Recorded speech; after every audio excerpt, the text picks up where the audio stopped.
Yeah, those Final Heat boys are. And we're live. Day 2, Crash Camp, Crash Crucible. I thought it was something interesting. Did you guys see Hiller's video? Maybe it was Hiller's video when he asked Pedro what crucible means. Do you guys know what crucible means? I thought that was pretty funny. What a crucible is, or what like crucible means. It's a forge. It's for a forge. It's a melting pot. Yeah, but specifically it's basically the arena for gladiators. But anyways. Okay. Oh. Yeah. All right. Yeah, they looked it up. They AI'd it. I did not know that. I'm Googling this right now. I didn't know that end of the definition. Well, it's both. It's both those things. In the context of, that's why JR is having it, because it's, you guys are going into the arena and it's a hard challenge that you're facing. I thought of Crucible as, Tropic Thunder's, what was it? One of Robert Downey Jr.'s 5 characters of Tropic Thunder. The movie he was in was like something Crucible. I have no idea. Where he was like a gay monk or a gay priest or something like that. I've actually never seen that movie, to be honest. It's so good. You need to watch Tropic Thunder if you have not seen it. I've never seen Tropic Thunder. I know of it and I've seen the clips, but I've never watched that movie in its entirety. Is that a bad thing? It's not bad, but I mean, you're really I haven't seen it. Is a bad thing. I haven't seen it. It's not bad. Something of that quality of comedy and diversity of offensiveness is never going to be made again. Put it that way. Oh no! You just dropped the I word. I'm quoting. You're laughing. That's your fault. All right, enough of that. So, do we just want to talk about vocabulary, or are we going to talk about a competition? That wants to know why is the other one crescendo? The team comp. It's a great question. What is a crescendo? A crescendo. It's a part of music. I think it's because it's the ending. Doesn't he do it in the end of the year? So it's like the end of the year competition. The crescendo is before the large event. Is that what a crescendo is? So it's maybe. like this thing that happens before the end. So I think because it's before semifinals, it's it's before Crash Crucible. The crescendo is the loudest point reached in a gradually increasing sound. The highest point reached in a progressive increase of intensity. Interesting. I would love to ask JR though, because now they have lots of good meetings. Yeah, they're good words. Anyways, all right. I love some good words. Day 2. It was cool discussing the names of, but now it's Crash Camp, so whatever. Get over it. Whatever. Nerds. Day 2. If you guys didn't notice, they didn't live feed Jace's event 3, so he's going to talk about it. He did very well. Had a good, strong finish there. I literally did mediocre. Take it away. Well, 15th. You got 15th out of 28. 16. I did less 16. than mediocre. All right. Well, mediocre, you say. But take it away. Go ahead. Tell us about the event from start to finish. Harley, explain the event, OG style CrossFit event where the 2010 games, it was very similar in the final event of that games where you had to do some work in a time window and then they restart at the beginning and then they try to go through the work again. And then the final window was 4 time. Really fun. So was the first 2 portions like a buy-in for them? No. So your score was total working time. To my understanding. Cool. So say the first portion takes you 5 minutes, the second portion takes you 6 minutes. That'd be 11 total minutes of working time, etc. So the remainder of the interval, you get to rest. So the first interval was a 6-minute window. Most people were doing it somewhere around 4:30 to 5 minutes. And so everyone got a minute to 90 seconds of rest. Cool. Okay. The workout flow, that's the structure and the format. The workout from an interval standpoint, started out on the rower, went to some burpees over a block into overhead squats and then a bike. That was round 1. Each interval, they increased the time domain that you had to complete it, or the window of time that you had to complete the work, and the work increased by 1 movement. So round 1 ended on the bike. Round 2, they added 20 box jump overs, jumping all the way over the box. You weren't allowed to touch it. And then round 3, after the box jump overs, they added squats with implement that JR calls the pill, because it's shaped kind of like a pill, but it's actually a Dynamax slog, if I recall correctly. And that weighs 100 pounds and 70 pounds. He said he doesn't like to use the name brand of stuff unless they sponsor him. Well, the pill was actually used in 2014 at the CrossFit Games. Correct. That's where it came from. Just FYI, But what- CrossFat's in here. Our AI CrossFat, he's in here. He's gonna fact check us. So just want to be Well, on top. That JR did reference that. He was like, "Oh, I saw it used at that game in a run. It was like a running with it event." And Mhm. he's like, "I want one of those because you can use it for movements like the worm, similar unilateral squatting." He used it for thrusters, And it's last- slippery. and it's so slippery. So, anyways, from a preparation standpoint, I had Jace do the middle portion of this event. So row, burpee, overhead squat, bike, and jump twice with a 1-to-1 rest or a 5-minute rest in between in training about a week ago. So we had a really good idea of how long that rate of travel was going to take. In training, it took him about 6 minutes. And so when we started doing math, we basically broke down where he should be along the way. And realistically, so he's not spreading himself too thin or exceeding his current fitness, we made a good plan. I asked him to go a little bit faster on the row than he did in training in the earlier rounds, and I think it wasn't a bad move. I think it paid off relative to his current fitness, and by the end of round 2, he was in a good spot where he was at the edge of his sort of capacity, and he was hanging on for dear life on the third bike, probably. Yeah, it wasn't until the bike that I really felt death. Right. So the third bike is where he kind of started to waver, but fortunately for Jace, he's really great at jumping. His bounding mechanics are really good. So he was able to make up a ton of ground in the box jump overs, and then the pill squats were totally fine in that last round. So his total placement Totally and fine. they were fine. They went fine. They didn't feel fine. No, sure. But everyone did those pill squats once they were able to get it into position. They all did it 30 unbroken. Some people who didn't put a shirt back on or didn't wear a shirt had a hard time and it was slipping around. But one of the things strategically that we chose to do was to hang his shirt on his bike handlebars. And so that on that third bike, he actually took a moment to put it back on, and then he had that friction. So he had no real problem getting into a good position. Yeah, once it was in place, when you have a shirt on, it just stays. Yeah, but the sweaty upper back was a challenge for most. All right. Sounds good. Do you want to walk us through each interval or? Sure. What do you want to know about them? Well, I mean, we didn't see anything at all. All we saw was a score. So you guys are the eyes on the floor. If you want to walk the audience through interval one.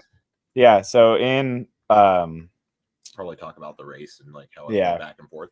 For sure. So in practice, Jace rode a 1400 and biked at a 1200, and I said that I think that that's a little too slow on the row, and I think that relative to the field, he's got to be at 1600 or higher. And fortunately for Jace, there's another guy in the field in his heat that was really aerobically powerful. This guy named Ethan. Mm-hmm. He was pulling a 2000 from the start, and so I was like, yeah, you gotta hold that 16, buddy. And Ethan would get off the rower about 5 to 10 seconds ahead of Jace each and every time. Jace held his 16 really perfectly. Jace was after round 1, he was a little more urgent to get to the burpees, which and his burpees were more consistent across the 30 repetitions than Ethan's. So almost every single time, Jace would either be with him going to overhead squats or slightly ahead of Ethan. So they were basically neck and neck all the way up through the first 3 movements, and Jace would beat him to the bike. So by the end of the overhead squats, every interval, Jace would get to the bike first. I think in round 1, everyone made the right choice and almost the same choice in the earlier heats of going slower on that bike than they would otherwise, because really you weren't going to get a ton of time between that first interval and the start of the next one. So they pulled back the pace on the bike to recover a bit, to calm themselves a little bit and stay composed. And then everyone had about 90 seconds rest before going back to that next interval. So the next interval started at 6 minutes back on the rower. Jace just looked calm, cool, collected. 1600 again. That guy Ethan was 1800 again. Same through the burpees. Jace beat him back through the burpees, through the overhead squats, to the bike. And this guy Ethan is just an ex-hockey player. We talked to him after. He weighs 220, ex-hockey player, super strong and enduring legs. And he apparently just pushed that bike output the entire time from round 2 and round 3. Jace was looking over at him. I obviously couldn't see the bike monitors from where I'm at. Said 1800. He was holding 1800 on the bike. In round 2, he was about 5 or 6 box jumps ahead of Jace by the time Jace got off the bike. Jace then proceeded to make up all of those reps by, maybe a half a rep at the end. He was still behind. So Ethan beat him to the finish line by about 5 to 10 seconds at the end of round 2. I don't even think it was that much. Yeah, it might have been even less than that. I think it was like 1 second or 2 seconds. They kind of ran together. We were racing for that little podium for the pylon. The piece, yeah. And then round 3, they had about 2 minutes, 20 seconds rest or so, guessing. A little bit longer rest before that third round. And then again, it looked basically the same all the way through the bike. They were just neck and neck all the way through there. Jace beat him to the bike. But Jace, by that point, took a moment to put his shirt on while spinning his legs. Jace, what were you holding on the bike? I was like an 800. Like it went to straight death mode after those squats. Like my legs were so heavy. I was like, I don't even know if I can jump over a box right now. So I was like lowering the damper and trying to like move my legs quicker, trying to get like some blood flow without like some real lactic acid building up in them. And then as soon as it started to come back, like I crept up that pace up to like 1,000 and then like 1,100, and then I was able to finish it out and start up on the box jumps. So by the time Jace got done with the bike, Ethan was 8 box jumps into his final set of box jump overs. So I didn't think Jace was going to get him unless he slowed down substantially, essentially. And unfortunately for Ethan, he did slow down, and Jason was at rep 15 or 16 by the time Ethan finished. So Jace made up 4 reps or so across the 20 box jump overs on Ethan. So he was moving substantially faster. Ethan dropped the pill, slipped off his back because he didn't put a shirt on. And that gave Jace another advantage to get back in the race. And I think that Ethan ended up beating him by 15 seconds in total time. He was like 8 reps ahead of me or 10 reps ahead of me. Squats. On the squats. Yeah. So it was real close. It was pretty dang close from a rate of travel standpoint at the end there. But in total time across the 3 intervals, I think it was only like a 15-second spread. So Jace got 16th, Ethan got 15th, and then John Wood got 14th, if I recall correctly.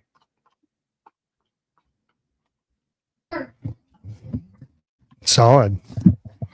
Shanna says she has the link. So I asked her to share it. Maybe we could play it on here if she's got that. But as far as we know from I don't know if she has a link. Channel She on has it YouTube. on her phone. Yeah, I think it's probably just on her phone. Okay. All right. Well, post it on YouTube so the people can see it. All right. Oh, yeah. All right. Well, event 4, the one we could see live. It's pretty good. Good battle there. Almost held on to the event win or heat win. got 8th overall. Dude, that's so crazy. Yeah. Tell us about it. All right. So the guy in the heat or before that event, Ethan walked by us and we were just in the back hanging out. And I was like, yeah, man, how do you feel about this one? And he was like, oh, it's okay. He's like, I never tested on turf, so you never really know how it's gonna go. I was like, oh yeah, like We know he was possuming. yeah, especially after it. He ended up anyways, we'll save that. So I basically asked him how he felt about it. I was like, oh well, I don't know. I think hockey players have some strong legs, don't they? And he kind of just laughed and was like, yeah, I guess so. And then like comes out pretty hot, and we were watching it unfold, and Jace was slightly ahead of him through the first 2 rounds. No, he was ahead of me in the first round. You passed him on the deadlifts. Yes. So Jace was the fastest to get the sled loaded and moving. Ethan passed him on the sled drag. Jace passed him on the kettlebells. And then getting back to the sled, Ethan was a little faster back to the sled and moved the sled more quickly than Jace. But I was faster transitioning the bag. Correct. And so there was quite a bit of back and forth, but Ethan was very, very resilient on the sled and a little bit faster on the sled once it was moving. And so it was a very exciting sort of back and forth through the 9 and the 15. And then Shanna is just screaming about how Jace needs to beat this Ethan guy. And I'm like, Shanna, they're on the round of 9. The workouts doesn't start until the 21. Like the separation and where people are really going to start like separating, breaking down, having reps sort of get weird is going to be in that round of 21 just because of the ascending nature of the rep scheme. And that just basically is what happened. That's exactly what happened. So it was a pretty good call on the, on the play. Call it good estimate, good guess. And it was very exciting. What Jace, to tell the people, what did you do from a rep scheme standpoint? How'd you break it up? What were you thinking about throughout? So the sleds kind of went unbroken. Like you just keep pulling until you stop, because trying to get it moving is extremely difficult. But once it's moving, like as long as you can just chug along, it's a lot easier to keep it moving. From a rep scheme standpoint on the deadlift, I went 9 unbroken to begin with, just to try and create like that little bit of buffer of time. And 9 reps is really not that much, at least for me, at 300 pounds or 150 pounds per hand. So I was like, we'll get these 9 done and try and create that buffer and keep moving. And then I got back from the second sled drag, and my legs were pretty tired at this point, but I figured, oh, let's just kind of see what happens. So I pick up the dumbbell or the kettlebells pretty quick, and I got to 5, and I was like, okay, like break. I remember Harley was talking like break before you're forced to. So I got to 5. And he said, never let go of the kettlebells. So took that to heart, took a knee, got back up, did another 5. The guy told me that I needed to recenter my kettlebells on the mat. So I kind of like walked them back because they're so fucking heavy that you don't really want to pick them up again. So I just kind of rolled them, which took a little bit of time. And, maybe that was not the smartest move.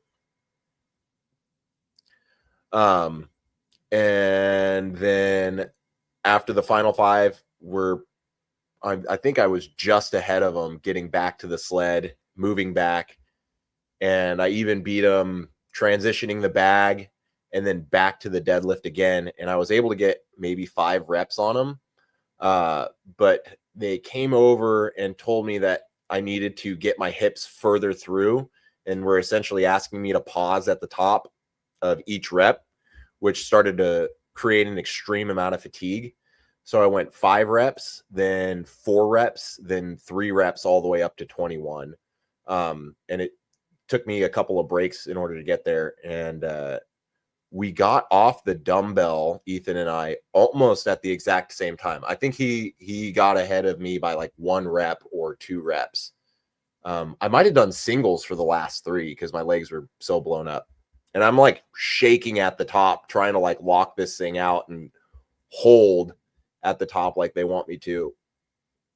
And Ethan gets on the sled and he peels out of there like a bat out of hell. I was like, holy smokes. Like I just can't physically move the sled that fast.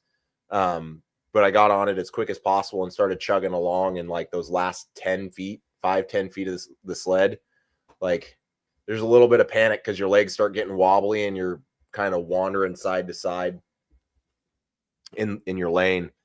But cross that finish line and like I let go of the straps, and like it's just like this giant release of tension and you're diving for that chest piece. And it's just it was hard. It was like your legs are smoked after an event like that.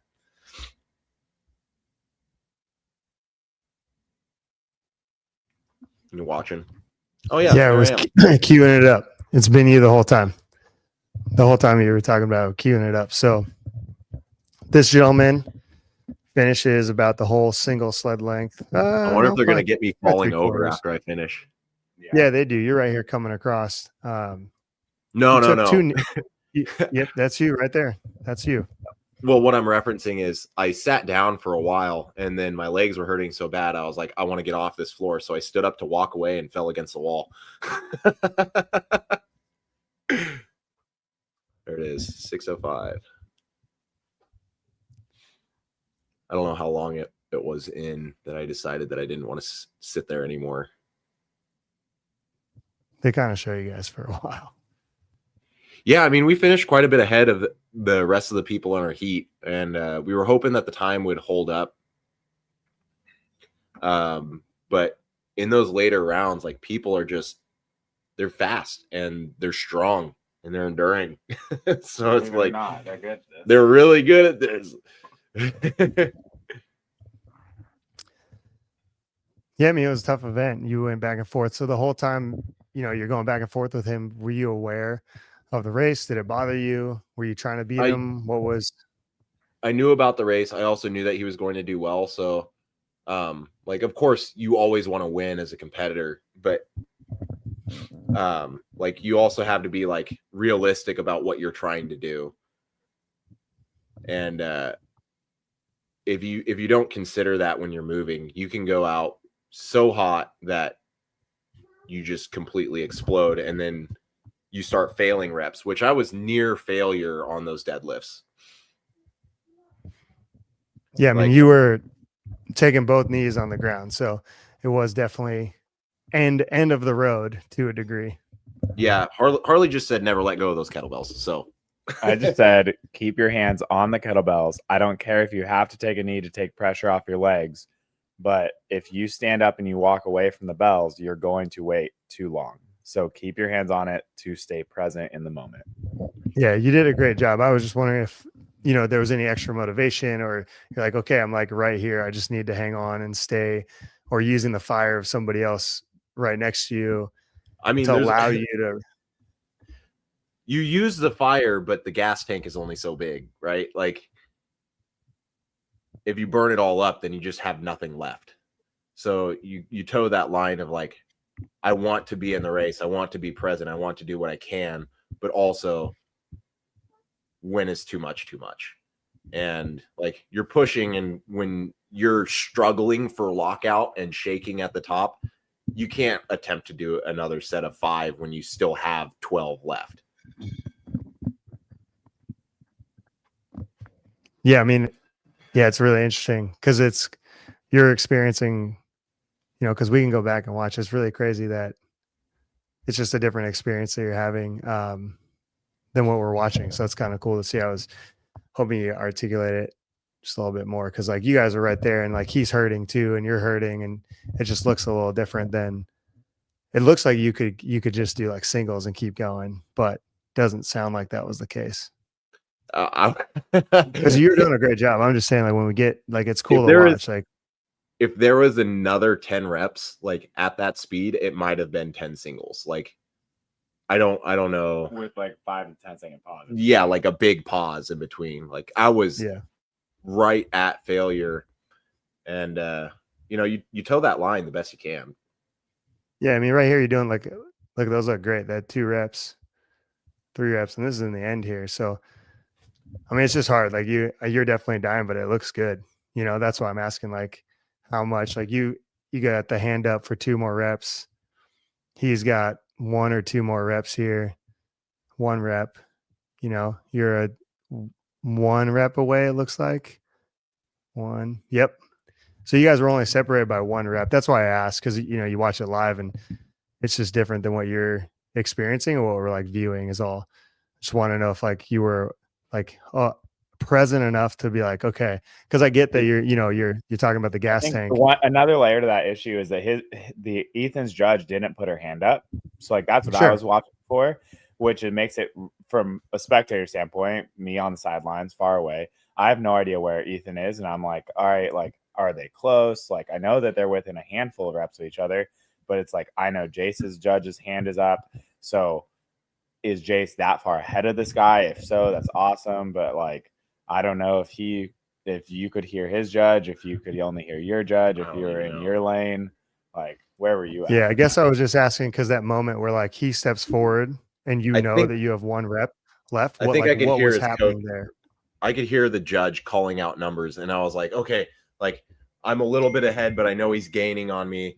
And then like I think I did the 5, and then I did a set of 4, and like I like shook at the top, and I was like, oh no, like I can't hang on to big sets anymore. I need to figure out a new game plan and try and like find something that works, so I'm not taking massive amounts of rest. And I think maybe I could have shaved off a couple of seconds, but like the reality is like I was operating so close to failure that I don't know how much faster I really could have gone without reaching complete disaster. And I had 50 feet of slide. Sure. No, I'm saying in that moment. Oh, yeah. I'm just saying in that moment where he steps ahead and you have 1 rep, like that's what I'm asking about, because you can see it clearly on the live. Like, regardless of the judge holding the hand up or not holding the hand up, like you're right there in the moment. You know you have 1 rep left. He steps forward. Like, was there anything of like, I just have to do the 1 rep and we're right there in the race, or was that just I mean, like you want to do that, but like I don't think that I could have done a double in that circumstance without like making it a 5 second. Well, you had 1. You just had 1. You didn't need 2. You just needed 1. Oh, the urgency after the 1. Yeah. Like as soon as he stood up and had 1 done, I was like, okay, like we got to pull this pretty quick. So like, as soon as I felt like, okay, I can pull this, I was on it immediately. And it was interesting watching that back, because in my mind, I moved fast as heck, like trying to the sled. And watching that, I was like, oh, whoa, I walked really slow to that sled.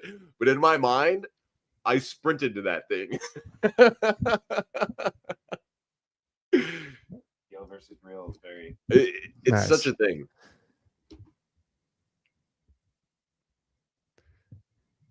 Yeah, you moved fast to the sled. So even you moved fast. Your legs were definitely drained. I was just wondering because it was interesting to watch, you know, and we're watching. All we see is happening, and the judge doesn't hold up. But then like Jay does 1 rep left. He does 1 rep, steps forward, and it's kind of a moment where you're watching and you can't do anything, but you're like, dude, you got 1 rep, go get him, you know? And so it's just that in that moment, watching that race for you was just like, okay, what's going, like, is he aware? Is he not aware? Like, it's a pretty exciting moment. I just want to know what, from your perspective, where you were at, you know? Yeah, I was aware, but I was also, but it was cool. And you, I mean, you pulled the sled. Can you say that one more time? Uh-oh. Oh, I was just gonna say, like, once you got on the sled, you pulled the sled really quickly. So like all of that was there. It was just that singular moment. It's like highlighted when we're watching the event of like, oh man, he could have just hung on, or like, you know, you always wonder what if, and it was close. It's a nail biter, right? From a spectator's last 10 feet point on of the view. sled were really labored, I will say. I just want to know what was going on. Urgency, Jace. Yeah, my wife is in the chat. She's like, You didn't win, asshole. No, I think she's mocking me. Like I'm just like urgency. Oh, is that what you're Yeah. doing? Like I said, in my mind, I was sprinting to that sled. Yeah.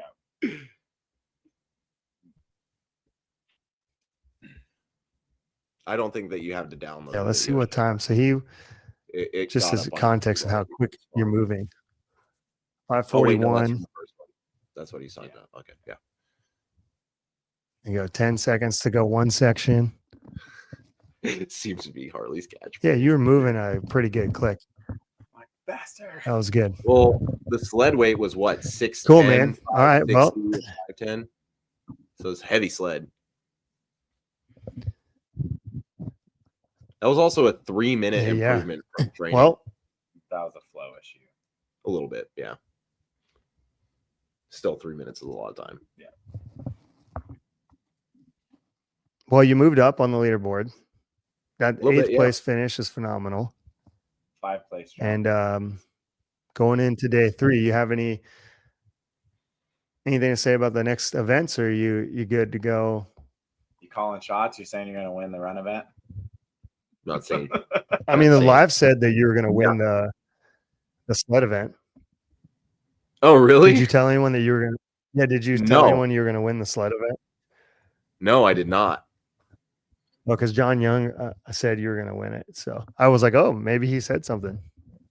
Oh, well, yeah. I told him I was looking Eighth is forward. close. I told him I was looking forward to the sled event because I knew I would do well there. And John Young said, like, oh, yeah, you'll do well in the intervals one. And I was like, eh.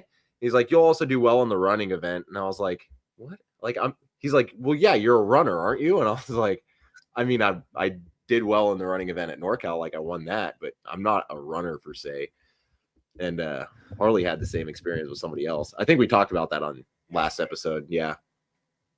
What do you think your chances of moving into the top 10 are based on 188.36 points and Drake Lewis at 224.20? Because based on the P score, like you could definitely make that jump. So no offense to Drake. A couple years I'm just ago, using him because he's 10th. He's just 10th. I'm just using his know. numbers. I know. Well, I'm just using him as a reference point because he's ahead of Jace. So Well, Noah Wilson's also 9th at 224, then 8th at 225. So like that little group of guys. So like, what are your chances of, because all you got to do is get like a 5th place over some of them because of the P score and stay close to the leader. You With could get this enough field of points to guys, push you into that group. I don't know anything. Like, everybody is so good and things are happening in orders that I wouldn't necessarily expect, which just means that I just don't know. Like, everybody's so good and so fast that all I can do is run my own race at this point. All right. Well, then I guess you're just looking out for Jake Lewis, John Wood, Matthias Porter, Justin Johnson, Dalton Rogers, and just trying to stay ahead of them. I mean, I'm looking out for everybody. Everybody's fast. Like, nobody's a slouch here. yeah, I mean, I think like using Drake as an example, he's a phenomenal, well-rounded CrossFitter. But 2 years ago, 3 years ago, when there was a pegboard here, that was a very bad event for him. Maybe not because he's bad at pegboard exclusively, but he's at the time he wasn't a phenomenal like a pulling endurance guy. And then secondarily, that he has not always been the best runner. But I did just talk to him at the beginning of the weekend. He said he just finished a marathon training cycle and he ran a marathon. So maybe he improved his running quality, and that's why he did that, was to work on his weakness, I'm sure. But I wonder how he feels about that event. And so as someone in 10th place, if he has a subpar performance in one, I could see that being one of them, right? He's a very strong, powerful athlete, very good, well-rounded CrossFitter. I'm sure that final event will be just fine for him. But on paper, that doesn't really add up for his strengths in my mind. Other people I can't really speak to, but that's just a specific data point I have relevant to Crash with Drake. And the only reason I bring that up is because you're the one that you said his name by name, so it made me think of it. Otherwise, I mean, I think that to Jace's point, everyone's really fit, and it's going to be hard to separate. It's just who can. I think the best runner, once you're through the 2 higher skill rope pulling movements, like the pegboard and the short rope, then it's just running. You have 2 400s to truly separate and or finish the race out. And I think that I'll be very interested to see if anyone does the pegboard not first, because you get to choose the order. So it's going to be exciting, no matter how you cut it. I tried to look at Drake's Instagram to see if he had his marathon time up. Did you ask him what his marathon time was? I didn't. I should, but dang it.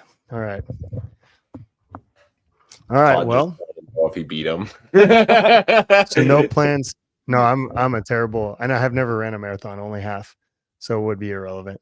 So no plans to just write those names down and try to stay ahead of them at all costs. No guts, no glory, as they say. I'm just trying not to lose. Like whoever's in front of you. It's like there's no specific people where it's like, oh, if I just beat them, like I'm giving everything that I have in every single one, and the chips are just falling where they land. All right. Well, it's a bold strategy, Cotton. We'll see if it pays off for you. The reality is like I'm not good enough to win one, so like what's the point in slowing down? Sure. Yeah. All right. Cool. Well, then Just on go to fast. day 3. Yeah, plus P score allows you to separate if you do win. So even the winners, like they're trying to win by a huge margin now. Yeah, rewards people's fitness. And punishes others. Well, it doesn't really, because you're relative to their fitness. So it's not a punishment. It's a It true actually- estimation of your fitness relative to theirs. Well, you take the fastest and you take the slowest, and then you pick the median between the two. So if the fastest is farther ahead, then it puts everyone else farther away from the median. So it does actually punish. Yeah. people. Well, I So mean, it that's why punishes- like it punishes people. that's like bottom 5 don't even get a score for the event. Correct. And that's why Matthias Porter actually took like multiple really high place finishes, but because Colton crushed that first workout by so much, he wasn't actually even rewarded from it very much from a point standpoint, because Colton spread the time frame out so far ahead. So that was what Mike McGoldrick and I talked about this morning. And it's like, I think that if you have someone who is substantially more impressive at a given workout, like blowing people out of the water, it actually punishes the rest of the field by a lot. So because you could still, yeah, I mean, have that's an interesting take, because like when we talk about fitness racing in the context of CrossFit and when it's developed to be fit across broad times and mole domains, and the way that they look at capacity, the other scoring system punishes someone for being more fit. So it puts a cap on people's fitness. No, I agree. If you're going to say this way punishes people, what I would argue is that this gives you a clear depiction of someone's fitness relative to the best. So I just don't know if it's like a quote punishing scoring system, in my opinion. It feels that way to them, I think, because they're talking about comparing apples to oranges, right? So they're like, well, today I got 4th place, but I only got 70 points because Colton dominated so aggressively. But in a normal scoring system, I should have gotten 88 or whatever the right spread is, right? Like I should have gotten more. And so by not being closer to the leader, they are punished even though they got 4th. Yeah, that's an interesting take. Yeah. I'm not saying that's the right take or it's well, I'm wrong, saying that for the others, just how it works out, right? Because like it is how it works out. You play the game. It would be sign up. Yeah, it's something where like we never got to see how fit Matt actually was, because he would walk across finish lines, he would slow down.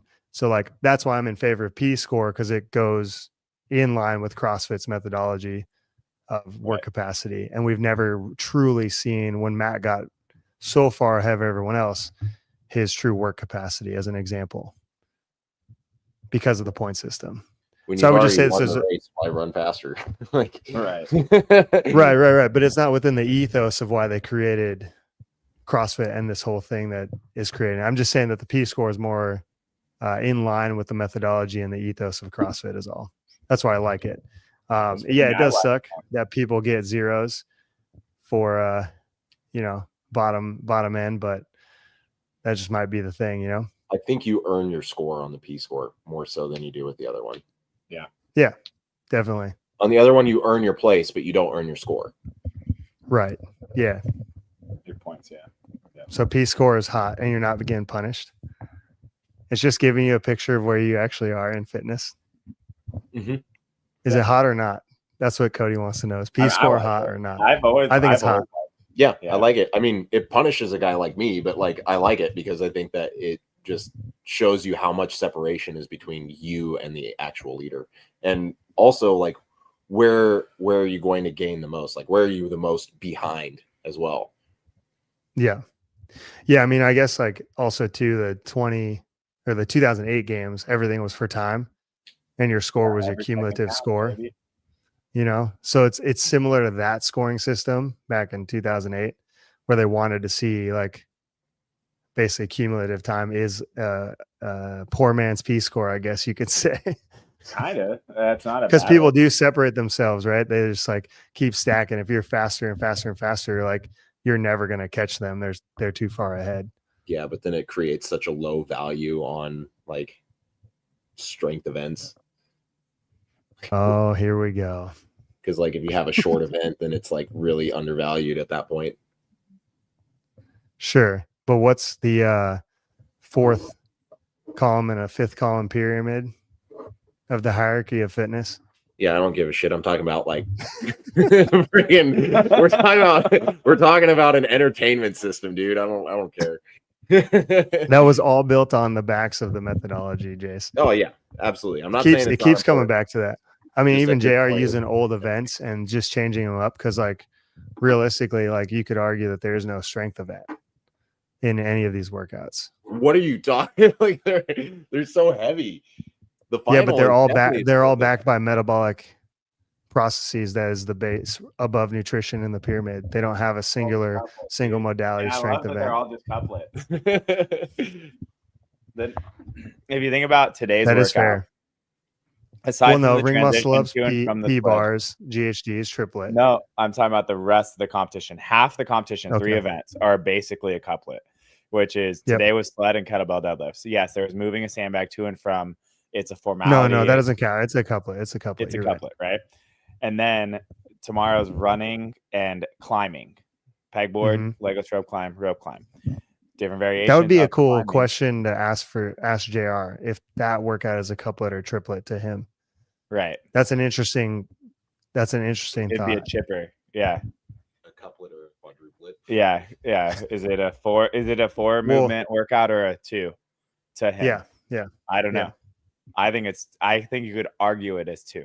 The same way that I said that the sled, what was it, sled push and deadlift at Masters, the Masters CrossFit Games, the age group CrossFit Games, I said was a monostructural test because it's posterior endurance. Like it's just I claimed you could make it a monostructural. It's weightlifting. It's posterior chain endurance. Anyways, and then the last workout is flip sled and strict handstand push-ups, as pure of a couplet as it gets. So I just love that he's utilizing the flow of the workout to create more engagement and variety in the storytelling and the experience. But realistically, on like from a energy system and like what's being placed on the system, it's a lot of these are just as true couplet, simple as possible. I love it. Yeah, now I'm interested on whether the pegboard rope climb run is a couplet to him. That's an interesting. I mean, the movements are similar. Yes, I agree with that. But you'd have to ask CrossFit. Because like if you do toes to bar and rope climbs, like foot rope climbs, is that not 2 different movements, but they're the same movement? Are you looking at movement by the implement being used in the variation, or are you looking at it of the action of the movement pattern, like the mechanism? Action of the well, if you're making the argument that pegboard and rope climb are the same, you're looking at the action of the movement pattern. That's what I'm looking at. Yeah. Kind of. No, that's what I'm saying. Then I was saying if you believe that, you'd also have to believe toe to bar and rope climb are the same. Yeah, it's very similar. Knee to elbow and rope. Yeah. I would say a knee to elbow can be a modification for a rope climb. for the action of the Yeah, movement. for the Yeah, that's really interesting. Now I want to know. You got to ask JR tomorrow all right. I'll ask if he's got a second. That's a good question. for sure. So then then the first event. So I'm drawing a blank. What was the first event? Of the weekend, Yeah. front toe to bar, double under front squat. The So that's open one. triplet into a triplet, into a chipper, into a couplet, then couplet, Into a couplet Or- chipper. potentially, yeah, something different into a final event couplet. Interesting. Yeah, ask him about that one. That would change everything. Will it? Well, yeah, because then he only has 2 couplets, and then he would have 3 triplets, He would or have he'd two, have 2 triplets, 2 chippers, and And 2 two couplets, couplets. depending on how he views. how he looks at it. Yeah. Yeah, interesting. I think that from a balance of testing, from the purest definition of CrossFit, I think he's looking at it as 2 couplets, 2 triplets, 2 chippers, or 2 4+ movements. Yeah, that's interesting. Yeah, that's Because probably what really, he's gonna say. The way they break down, like in CrossFit's like explanation of programming, they often will say chipper / 4+ or whatever, right? Yeah, cool. That would be an interesting answer to this. But overall, programming has been good. P score is love it. cool. Jace is doing great. Yeah. I'm doing the best I can. All right, well, No offense, Jace. Someone asked me what place I think it would get, and I said 15th. he's got 2 more 10th. events. He's got 2 more I know, events. correct. So I'm saying He's you gonna move have up. an opportunity to do better. I said, best case scenario, in my mind, he's top 10. Realistic outcome, top 15. Well, look at Yeah. based on the P score. Don't Okay, fuck if you this just up. sit back and you try to just stay ahead of Drake Lewis, John Wood, Matthias Porter, and Justin, you're gonna be all right. Yeah, dude. You can make the ground. Yeah, I don't think have I beat John Wood in a single workout yet. When you're outside running around, Oh, that's right. crash, and you're coming up the backside where there's like the dirt and stuff, just pick up a handful of dirt and throw it in their eyes behind them. You know, Pocket it's on the backside. No one will see it. Pocket sand. Yeah, just put some Yeah. sand or chalk in your pocket, and as you're run by them, be like pocket sand. Good thing you don't need. And you guys. have. Oh, dang it! No. Oh yeah, you did. You beat John Wood in G Unit. Yeah. Mhm. What's crazy there you is gymnastics bias event was one The of your one of my finishes. top finishes. It's a big turnaround. Nice. We can talk about this. I mean, we may not have time tomorrow to talk about do another podcast just based on when my flight is and stuff. So we could talk about this now. We had Monday. a great conversation. What? Well, we We can run talk back about it now, Monday. but also Monday. We want to talk Yeah. about the final days. We got to get all 3 days. Yeah, I won't go too in detail with it, Let's but talk about it Monday. talk about Monday. Okay. Talk about it Monday. Put a All pin in right, that. all right. Put a pin. Put a pin Okay, in that. put a pin. Anyways, final thoughts. You can take those guys down, throw some sand in their eyes on the backside. You're all good. And If something happens to one of them, everybody's gonna now think that I sabotaged them. only if sand in their eyes on the Grease backside up of the the rope gym. before. Frisco. Oh my God. Put some Frisco on that. No, just put like grease on their pegs. That would be less inconspicuous. Dip the end of a peg in the. Yeah, because like the rope's like a lot of work. Like you could totally grease up their peg, no problem. I'll just like as I'm running into the pegboard, I'll beat everybody on the run and then steal all the pegs and huck them across the room. Yeah, there you go. You don't need these. You don't need these. And then I'll take the last pegboard and start my pegboards. Nice. Oh gosh. All right, we're going to bed. I think we're. All right. Yeah. Have fun tomorrow. We'll be watching. Hopefully, well, you'll be in the middle heat, so we'll probably grab you live on Sevon. Hopefully. You guys can watch it on YouTube, Sevon podcast. Is that the right? Yeah, the Sevon podcast on YouTube. Check it out. Thanks, guys.